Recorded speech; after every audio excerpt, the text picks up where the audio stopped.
Alrighty, so we're out to the sawmill. Gonna be cutting this up some more lumber. We got that pile to work on. This is what we've got cut so far. But what I'm using is a Woodland Mills HM126 with the 9-horse Kohler motor on it. And basically what this mill will do, we've got the extended trailer so we can move it.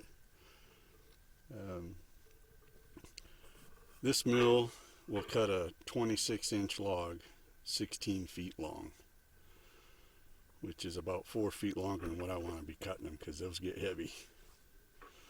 So this is our rig, how we got it set up, and we're going to go ahead and change a blade on it,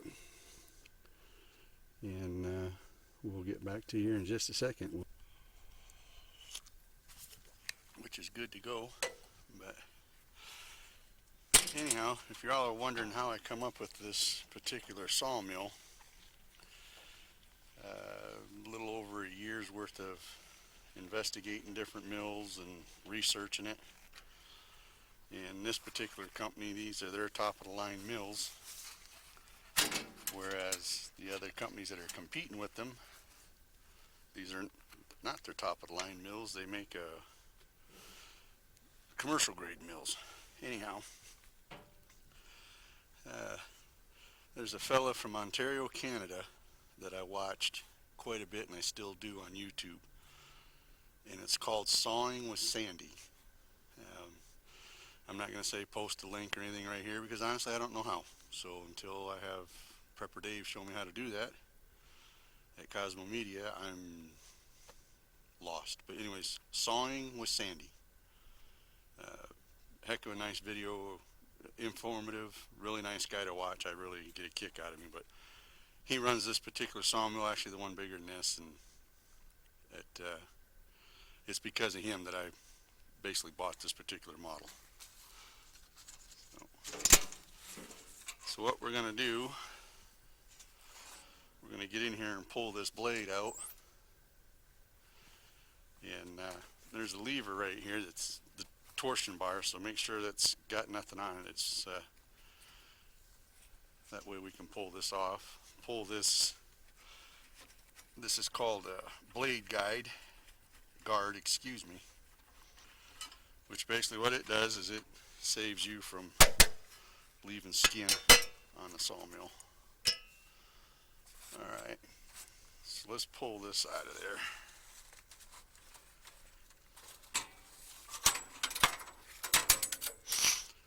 So that's bandsaw blades are what this sawmill is called, but anyways, that's the blade that it runs. And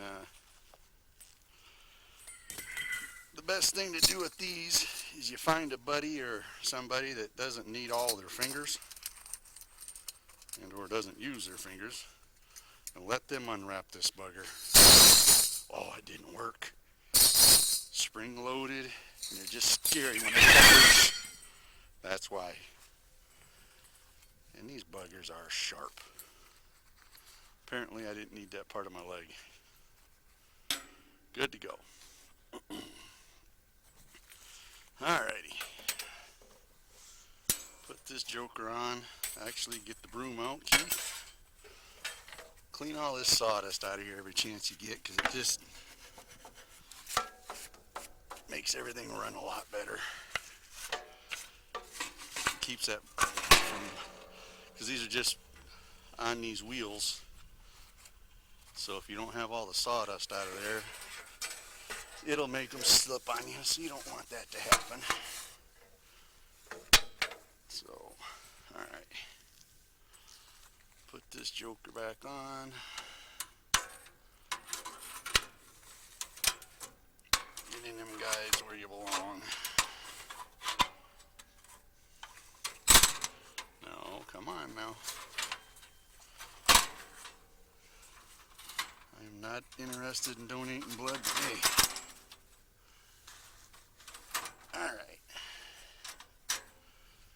Let's go around there and put it on the right way before we wind up getting hurt.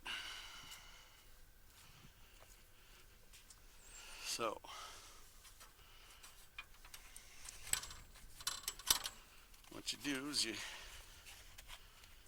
get that blade on there where the blade is even with the wheel in the back. Same thing on the other side.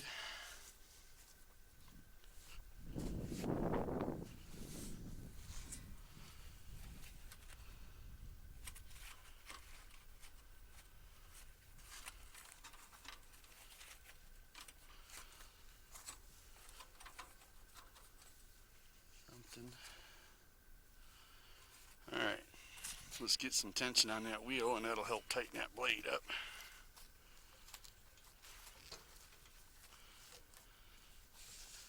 Let's see, that moved quite a bit. That's what we're after. That moved too quite a bit. Alright.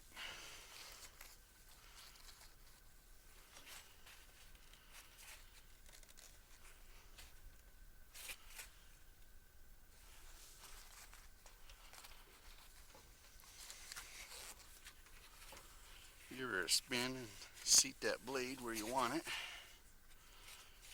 and it'll kind of do it on its own. So that's what we're after. Put the guard back in.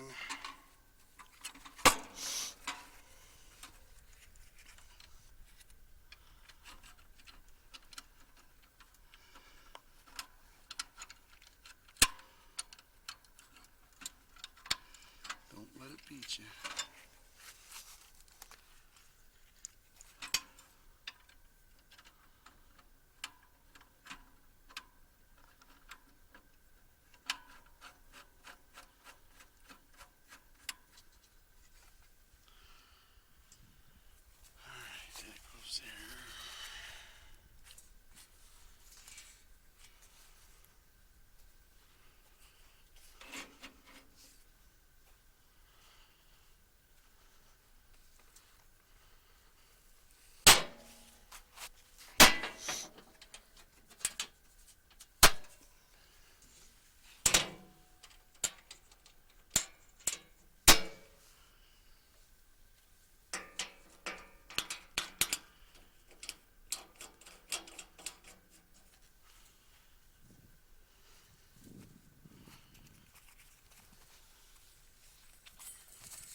These blades get set between 20 and 25 pounds of torque. I go at 22, so I'm putting them in at 22 pounds. And what that does is it keeps my warranty on the sawmill for one, but it keeps that blade from popping off there. And keeps it on the pulleys. It protects the bearings. So we're listening for the click. That wasn't it. There it is. Here, 22 pounds. We've already filled her up. We've did the fluid checks, all of that. This is the drip line. Drips water down on the blade, keeps that blade cool. And we're going to fire this rascal up and let her get warm, and we'll get right back at it.